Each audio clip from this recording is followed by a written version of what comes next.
Bonjour les amis, merci d'être là comme toujours. Donc aujourd'hui, je vais répondre à une question.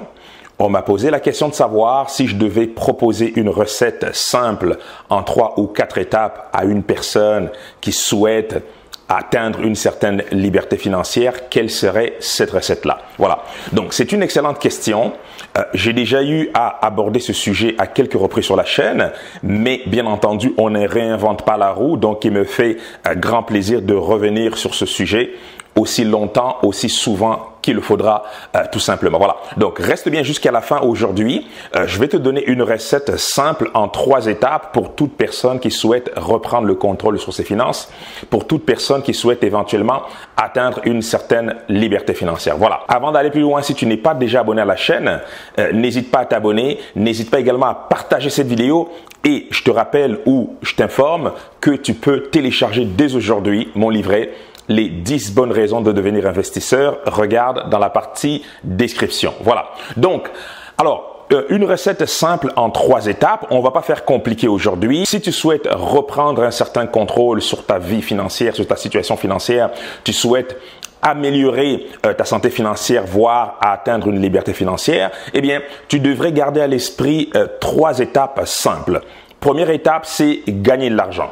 Donc, gagner de l'argent, la manière la plus simple, je dirais, ou la plus répandue pour gagner de l'argent, c'est tout simplement trouver un travail comme salarié. Voilà, on offre son temps, on propose ses services, ses compétences, on offre son temps de vie et on effectue une tâche, un travail et en contrepartie, on reçoit un salaire. Voilà, donc c'est la manière la plus répandue et c'est la manière la plus, je dirais, la plus simple ou la plus rapide pour toute personne qui souhaite gagner de l'argent. Toutefois, cette première étape, il faudrait évidemment bien la comprendre et faire très attention. Pourquoi? Parce qu'on constate régulièrement plusieurs personnes à travers la planète se plaindre du fait même de ne pas gagner assez, se plaindre du fait de travailler dur mais de ne jamais arriver à subvenir à leurs besoins de base simplement parce que le salaire n'est pas conséquent. Voilà. Donc, on entend cette remarque un peu partout et à mon sens, ça ne changera pas, évidemment. Et d'autre part, on sait que le coût de la vie augmente assez rapidement, mais malheureusement, le salaire ne suit toujours pas. Voilà. Donc, concernant cette première étape qui consiste à savoir comment gagner de l'argent, un salaire oui, mais il faut également développer des compétences en ce sens que il est possible aujourd'hui de gagner de l'argent autrement que par un simple salaire. Cela veut dire que tu peux être salarié aujourd'hui et monter un business parallèlement à ton travail et pouvoir gagner également de l'argent. De cette manière-là, effectivement, cet argent gagné combiné à ton salaire te donnera un revenu conséquent.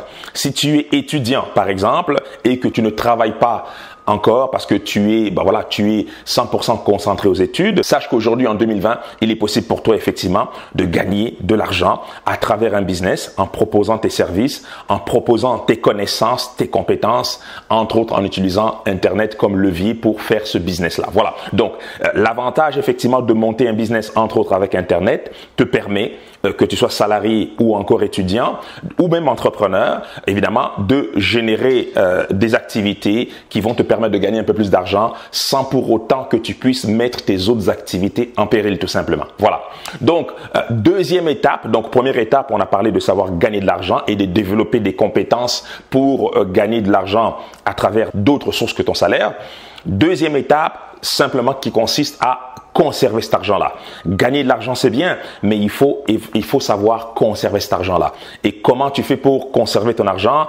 Premièrement, c'est en évitant des dettes de consommation principalement. Deuxièmement, c'est en ayant un budget, donc en établissant un budget simple et clair et en respectant ce budget, tout simplement, et en épargnant au moins 10% de tes revenus. Voilà. Donc, pour conserver ton argent, tu évites les dettes, tu fais un budget, tu respectes le budget et tu épargnes minimum 10% ou plus, dépendamment évidemment de tes responsabilités, dépendamment de tes dépenses au jour le jour. Mais un montant de 10%, c'est déjà un très bon début. Voilà. Donc, et pour finir, en troisième étape, c'est simplement le fait d'investir. Quand on parle d'investissement, plusieurs personnes vont déléguer finalement cette responsabilité à un conseiller financier, à leur banquier. Elles vont gagner de l'argent soit à travers un salaire ou encore un business.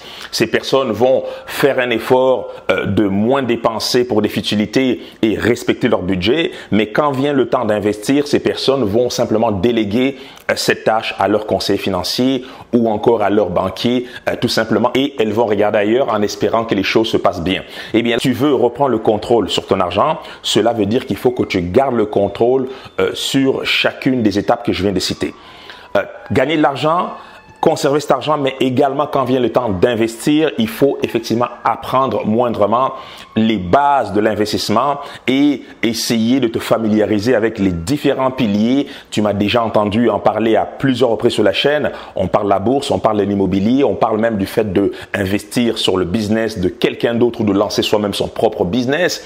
Et on peut également parler des investissements exotiques comme les crypto-monnaies ou voir d'autres types d'investissements. Voilà, donc tu ne peux pas à aucun moment déléguer cette responsabilité-là.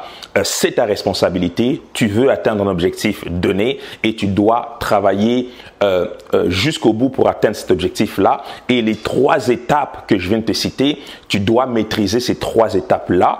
Eh bien, il n'est pas, et tu peux éventuellement à un moment donné déléguer certaines tâches, mais qui dit déléguer certaines tâches veut simplement dire que c'est toi le chef d'orchestre, c'est toi qui maîtrise finalement les processus, c'est toi qui connais tes besoins profonds et en ce moment-là, tu peux demander des services d'experts pour des questions précises, pour des questions particulières, tout simplement. Voilà. Donc, voilà, j'espère avoir répondu à cette question. Donc, 3 étapes simples. La bonne nouvelle, c'est que sur cette chaîne, on parle régulièrement de ces 3 étapes-là et comment effectivement atteindre nos objectifs à l'intérieur de ces 3 étapes-là. À ce sujet, je te rappelle ou je t'informe que la formation Épargne Facile est disponible. Cette formation que j'ai lancée il y a quelques semaines déjà te permet de mettre en place une stratégie simple et claire pour que tu puisses épargner ton argent de manière efficace bien sûr et le plus important c'est peu importe ton niveau de revenu. Donc ce processus d'épargne est un processus sans douleur. Donc si cela t'intéresse, je t'invite à regarder dans la partie description. Tu peux dès aujourd'hui accéder à la formation Épargne Facile. J'ai eu de bons retours d'autres participants concernant cette formation. Voilà. Sur ce, moi je te dis à très bientôt pour une nouvelle vidéo. N'hésite pas à t'abonner encore une fois. Santé, amour, bonheur et prospérité. À très bientôt.